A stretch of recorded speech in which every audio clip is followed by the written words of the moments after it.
فلسطین کی پچھلی 150 سالہ تاریخ تنازعات، جنگوں، سازشوں، غداریوں اور ظلم و ستم کی داستانوں سے بھری پڑی ہے۔ 20ویں صدی کے آغاز تک فلسطین سلطنت عثمانیہ کا حصہ تھا اور تینوں مذاہب کے لوگ یعنی مسلمان، یہودی اور عیسائی اس میں آباد تھے، اور تینوں کے نزدیک سرزمین فلسطین نہایت مقدس مقام رکھتی تھی۔ دوستو، پہلی جنگ عظیم میں سلطنت عثمانیہ نے امریکہ، روس، فرانس اور برطانیہ کی بجائے سینٹرل فورسز یعنی جرمنی اور بلغاریہ وغیرہ کا ساتھ دیا۔ سلطنت عثمانیہ کو شکست دینے کے لیے برطانیہ کو مقامی عرب لیڈرشپ کی ضرورت تھی، یعنی اگر وہ بغاوت کریں تو خلافت عثمانیہ کو توڑا جا سکتا ہے۔ اسی مقصد کے لیے برطانوی ہائی کمشنر نے شریف آف مکہ حسین بن علی الہاشمی کے ساتھ جولائی 1915 سے مارچ 1916 تک 10 خطوط کا تبادلہ بھی کیا۔ اس خط و کتابت میں شریف آف مکہ کو یہ پیشکش کی گئی کہ اگر وہ جنگ میں برطانیہ کا ساتھ دیں تو جنگ کے بعد تمام عرب علاقوں کو آزاد کر دیا جائے گا۔ شریف آف مکہ نے جنگ کے بعد تمام عرب علاقوں کا کنٹرول حاصل کرنے کے لیے برطانیہ کی حمایت کی حامی بھر لی۔ دوستو، ایک طرف برطانیہ نے عربوں کو اپنے ساتھ ملا لیا تھا تو دوسری طرف پورے یورپ اور امریکہ میں موجود طاقتور یہودیوں کی حمایت حاصل کرنے کے لیے انہیں فلسطین میں ایک نئی ریاست کی پیشکش کر دی۔ یوں برطانیہ عربوں کے ساتھ ڈبل گیم کرتا رہا۔ جب جنگ ختم ہوئی تو بہت سا علاقہ جس میں مصر، شام، عراق، اردن بشمول فلسطین کے بہت سا علاقہ عثمانیوں سے چھین لیا گیا۔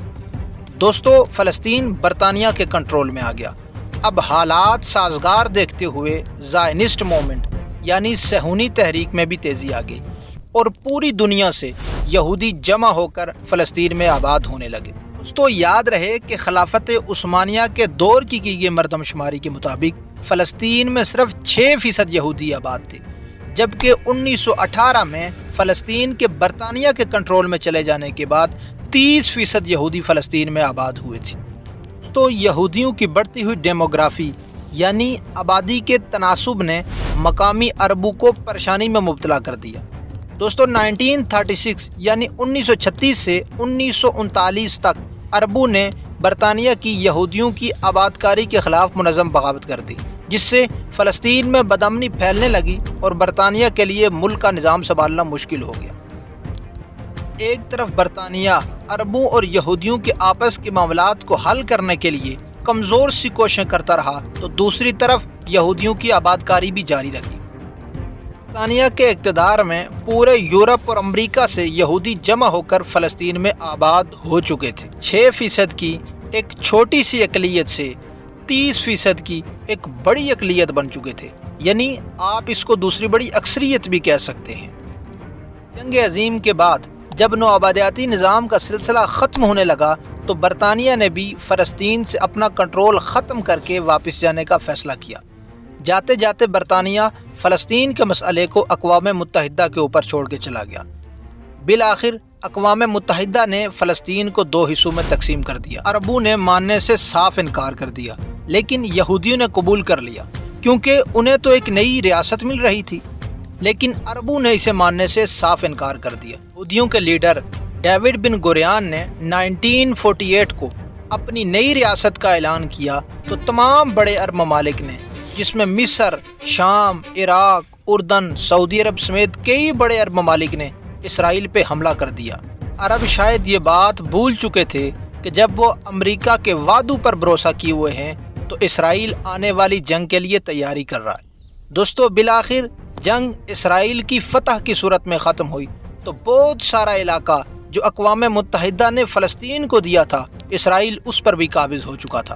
دوستو، یاد رہے کہ اقوام متحدہ نے 47% علاقہ فلسطینیوں کو دیا تھا اور 53% علاقہ یہودیوں کو، لیکن جب جنگ ختم ہوئی تو اسرائیل 78% علاقے پر قابض ہو چکا تھا۔ تو 1967 میں ایک بار پھر عرب طاقتیں اور اسرائیل آمنے سامنے آئے، لیکن اس بار پھر یہ جنگ عربوں کی ہار کی صورت میں ختم ہوئی اور فلسطین کا بہت سا علاقہ اسرائیل کے قبضے میں چلا گیا۔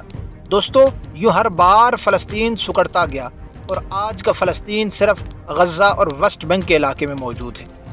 دوستو ویسٹ بینک کے علاقے میں بھی اسرائیل اپنی غیر قانونی بستیاں بسا کر ویسٹ بینک پر بھی اپنا کنٹرول مضبوط کرنا چاہتا ہے، جو اقوام متحدہ کے قانون کی صریحاً خلاف ورزی ہے۔